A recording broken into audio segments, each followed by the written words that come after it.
নমস্কার শ্রোতা বন্ধুরা, সন্ধ্যায় গল্পের আসর ইউটিউব চ্যানেলে তোমাদের সবাইকে স্বাগত। আজকের গল্প রংবদল, কলমে ঝুম্পা মণ্ডল। মাইকে দেবব্রত চক্রবর্তীর নামটা বারবার অ্যানাউন্সমেন্ট শুনেই রাধিকা ভুরু কুঁচকাল। সে শুনেছে এখন সে বড় নেতা হয়েছে, যদিও আগের দলে আর সে নয়। দলবদল করতে করতে অবশেষে নিজের লক্ষ্যেতে পৌঁছেছে।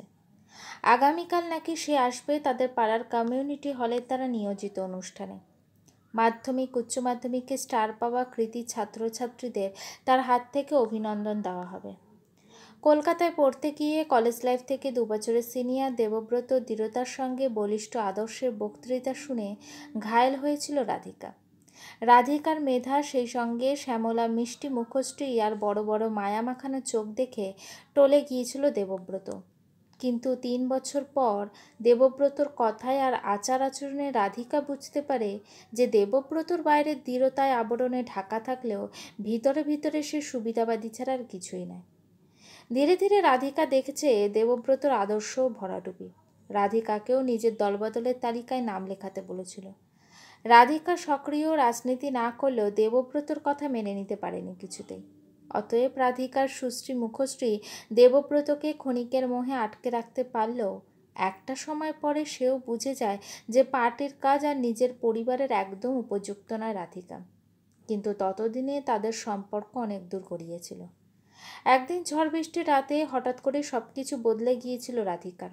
দেবব্রতর নিশ্চয়ই কিছুই হয়নি, কারণ সে তো বদলাতে অভ্যস্ত ছিল। রাধিকা একটা দীর্ঘশ্বাস ফেলল। এমন সময় ছেলে এসে রাধিকাকে পিছন থেকে জড়িয়ে ধরে বলল, মা, আজ বিকেলে কিন্তু আমার সাথে তোমাকে প্রাইজ আনতে যেতেই হবে।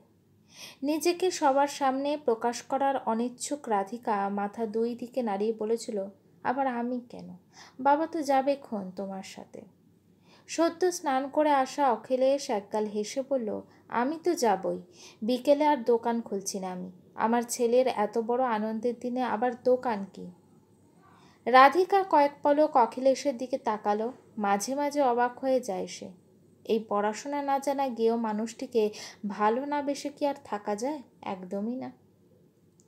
অখিলেশ গামছা দিয়ে পিঠের জল মুছতে মুছতে বলল, শোনো, আজ আর না করো না। বরাবর ছেলের রেজাল্ট তুমি আনতে যাও না স্কুলে, কিন্তু আজ উচ্চ মাধ্যমিকে ছেলের এত বড় র্যাঙ্ক, তারপর অত বড় নেতার হাত থেকে গ্রামের সবার সামনে প্রাইজ নেওয়া, ভাবতেই তো আমার গর্বে বুকটা এত বড় হয়ে যাচ্ছে। তাছাড়া বাবুও বড্ড খুশি হবে। কিন্তু তুমি গেলে?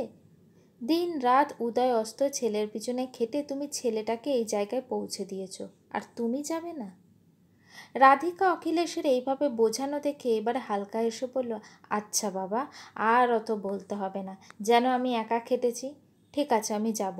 তবে হ্যাঁ, আমি কিন্তু একদম পিছনে বসে থাকবো, এই বলে দিচ্ছি। ছেলে একগাল হেসে গামছা নিয়ে কলঘরের দিকে স্নান করতে যেতে যেতে বলল, আমি জানতাম বাবা সবসময় আমার দলে মাকে ঠিক রাজি করাবে। অখিলেশ একগাল হেসে আস্তে আস্তে বলল, তোর মা যে মোটেই তার দলে আমাকে হতে দেয় না রে, সব সময় দূর দূর করে। রাধিকা চোখ পাকালো। ছেলের সামনে বড় হচ্ছে ছেলেটা, একটুও যদি বুদ্ধিশুদ্ধি হতো লোকটার। দুপুরে খাওয়ার পরে অখিলেশ বাইরের চৌকিতে একটু আয়েশ করে শুলো রোজকারের মতো। রাধিকা ঘরের যাবতীয় কাজ সারতে সারতে অখিলেশের দিকে অনেকবার তাকিয়ে দেখল। না, লোকটার মধ্যে কোনো অনুশোচনা নেই। সংসার খরচ আর ছেলের পড়াশোনার খরচ জোটাতে দোকানে উদয় অস্ত খেটে শেষে ছেলের এই রেজাল্ট, এই চোখে মুখে ছেলের জন্য গর্বের সুখ যেন ঝরে পড়ছে। রাধিকা নিজেও বাড়িতে টিউশনি করে কিছুটা সংসার খরচ কমানোর চেষ্টা করে। দুজনেরই গরিব সংসারের সুখ উছলে পড়ে সবসময়। কিন্তু আজ তবুও বারবার বড্ড অতীতে চলে যাচ্ছে তার মন। এইভাবে অতীত আবার তার সামনে যে আসবে সে স্বপ্নেও কখনো ভাবেনি। সব কাজ সেরে আনমনে আয়নার সামনে বসলো রাধিকা। আয়নায় নিজেকে দেখলো অনেক দিন পর।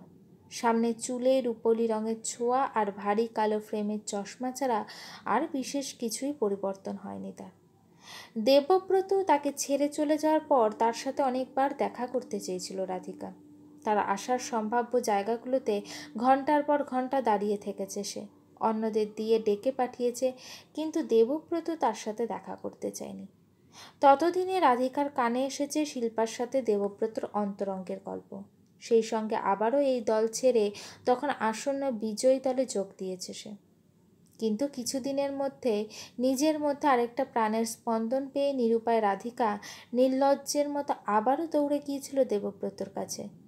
এসব শুনে তাচ্ছিল্যর হাসি হেসে এ কার সন্তান, এই জিজ্ঞাসা চিহ্ন বজায় রেখে বেশ কিছু টাকা দিয়ে সম্পর্কের সমস্ত দায়িত্ব দফারফা করতে চেয়েছিল দেবব্রত সেদিন। বিস্ময়ে স্তম্ভিত হয়ে গিয়েছিল রাধিকা, কিছু বলতে পারেনি। শুধু বড় বড় চোখ দুটোতে জল ভরে গিয়েছিল ভীষণ অপমানে। টাকাটা ছুঁড়ে ফেলে দিয়ে বেরিয়ে এসেছিল সেখান থেকে। দলবদলের সাথে সাথে মন বদলে পারদর্শী দেবব্রতর প্রতি প্রচণ্ড রাগ হতাশা নিয়ে নিজের গ্রামে ফিরে আসে সে।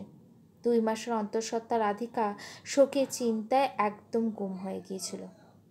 এমএসসি সে আর কমপ্লিট করার অবস্থায় ছিল না তখন, তাই আর ফিরে যায়নি কলকাতায়। প্রতারিত রাধিকা 2 বার সুইসাইডও করতে গিয়েছিল। অবশেষে তার দাদার পাশের পাড়ার বন্ধু মুদি দোকানের ছেলে কোনো রকমে 8 পাস অখিলেশ, যাকে মেধাবী রাধিকা কোনোদিনই নিজের সমকক্ষই ভাবেনি, সেই অখিলেশ সব শুনে তাকে বিয়ে করতে চায় তাদের মান সম্মান আর 2টো প্রাণকে বাঁচাবার তাগিদে। তাদের পরিবার স্বস্তির নিঃশ্বাস ফেলে মানসিক দিক থেকে সম্পূর্ণ বিধ্বস্ত রাধিকা প্রথমে স্বাভাবিকভাবে মেনে নিতে পারেনি এই সম্পর্ক। কিন্তু পরিস্থিতির চাপে রাজি হয় সেও, তবে শর্ত ছিল বাচ্চার বাবার নাম কোনোদিনও যেন তার কাছে জানতে চাওয়া না হয়, সেই সঙ্গে তার সংস্পর্শে আসার চেষ্টাও যেন না করে সেই শর্তে। রাধিকা থেকে ভ্যালভেলিয়ে তাকিয়ে মাথা নড়লেও অখিলেশ এই শর্ত দুটো দীর্ঘ বছর অক্ষরে অক্ষরে পালন করে এসেছিল। কিন্তু এই 16 বছরে পুরনোকে ভুলে, অতীত ভুলে অখিলেশকে যে কখন রাধিকা নিজেই ভালোবেসে ফেলেছিল জানে না সে। অখিলেশ কোনো দিন আর নিজের বাচ্চা চায়নি, রাধিকাকে ভালোবেসে ভুলিয়ে দিয়েছিল সব। বুঝিয়ে দিয়েছিল শুধু একটা সুন্দর মন থাকলে এই হ্যান্ডসাম সুন্দর না হলেও ভীষণভাবে ভালোবাসার মানুষ হওয়া যায়। তাই এখন তারা সুখী দাম্পত্য। ছেলে রাজশ্রী দিন দিন সুপুরুষ হয়ে উঠছে। রাধিকা দেখে অখিলেশ ঘুমন্ত ছেলের দিকে 2-1 দিন হাঁ করে তাকিয়ে থাকে। রাধিকা পাশে এসে তার কাঁধে মাথা রাখলেই বলে, আমাদের ছেলেটা দেখো দিন দিন কেমন কেমন সুন্দর হয়ে উঠছে, দেখেছো? রাধিকার চোখ জলে ভরে আসে তখন কৃতজ্ঞতা ভরা ভালোবাসায়। বিকেলের সভায় একদম পিছনের সিটে বসেছিল রাধিকা। অখিলেশের অনেক বলা সত্ত্বেও সামনের সারিতে যায়নি সে। পিছনে বসে মুখে রেখাগুলো শক্ত হয়েছে তার। গিরগিটির মতো রং বদল করা মানুষটার হাত থেকে প্রাইজ নেবে তার ছেলে? ইচ্ছে না থাকলেও উপায় নেই রাধিকার। ছেলে উচ্চ মাধ্যমিকে জেলার মধ্যে সর্বোচ্চ নাম্বার পেয়েছে। একে একে কৃতি ছাত্রছাত্রীকে ডেকে তাদেরকে সম্বোধন দেওয়া হলো। তারপরে অ্যানাউন্সমেন্ট হলো, আমাদের গ্রামের গর্ব রাজশ্রী ভট্টাচার্য ওরফে আমাদের সকলের প্রিয় রাজুকে স্টেজে আসার অনুরোধ করা হলো। হাততালিতে ফেটে পড়ল স্টেজ আর গ্রামের লোক। অখিলেশ উত্তেজিত হয়ে আনন্দে উঠে দাঁড়িয়ে পড়ল। রাধিকা পিছনের সারি থেকে তা দেখে হেসে ফেলল। ছেলেকে আশ্বস্ত করে অখিলেশ এবার এসে দাঁড়ালো রাধিকার পাশে। ছেলে পিছন ফিরে মাকে খোঁজে, মাকে দেখতে পেয়ে একগাল হেসে ধীরে ধীরে স্টেজে উঠল। এবারে রাধিকার দৃষ্টি নিবদ্ধ থাকলো দেবব্রতর দিকে। ওই মুখের রেখা ধীরে ধীরে পরিবর্তন যে হচ্ছে সেটা পিছনের সারিতে বসেও লক্ষ্য করতে পারছিল রাধিকা। কেমন যেন আস্তে আস্তে বিস্ময়ে ভুরু কুঁচকে গেল দেবব্রত। রাধিকা শুনেছে বিয়ে করলেও কোনো সন্তান নেই তার। তাই বুঝি বুভুক্ষুর মতো মুগ্ধ দৃষ্টিতে দেবব্রত অমনভাবে তাকিয়ে আছে রাজশ্রীর দিকে। আসলে আজ থেকে 16 বছর আগের নিজের প্রতিচ্ছায়া যে সামনে স্পষ্ট দেখতে পাচ্ছে সে। সেই ঋজু শরীরের গঠন, এক মুখ, নাক, উচ্চতা, ধারালো চিবুক, শুধু এই ছেলের চোখে তৃপ্ততার কাছে রং বদলের অভ্যস্ত দেবব্রতর চোখ লজ্জায় যেন কুঁচকে গেছে। এখনকার তার মোটা তেলতেলে মুখ যেন ঝুলে গিয়েছে তীব্র অনুশোচনায়। এবার দেবব্রত বসার স্টেজের সামনে জায়গার দিকে তাকালো।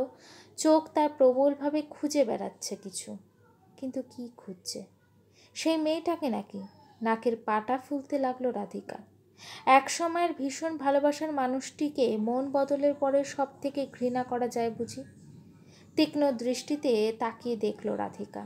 অনেককাল আগে রাধিকার মুখে শোনে গ্রামটার কথা মনে আছে কিনা তার কে জানে। নইলে কেনই রাজস্বীর মুখ থেকে চোখ সরাতে পারছে না। ছেলের হাতে প্রাইজ আর সেই সঙ্গে 10,000 টাকার চেক দেওয়ার পরেও দেবব্রত তার চোখে জরিপ করতে রাখলো রাজস্বীকে। হঠাৎ সে জড়িয়ে ধরল রাজশ্রীকে বুকের মধ্যে। ঠিক এই সময় অখিলেশ কেন জানে না রাধিকার হাতটা চেপে ধরল।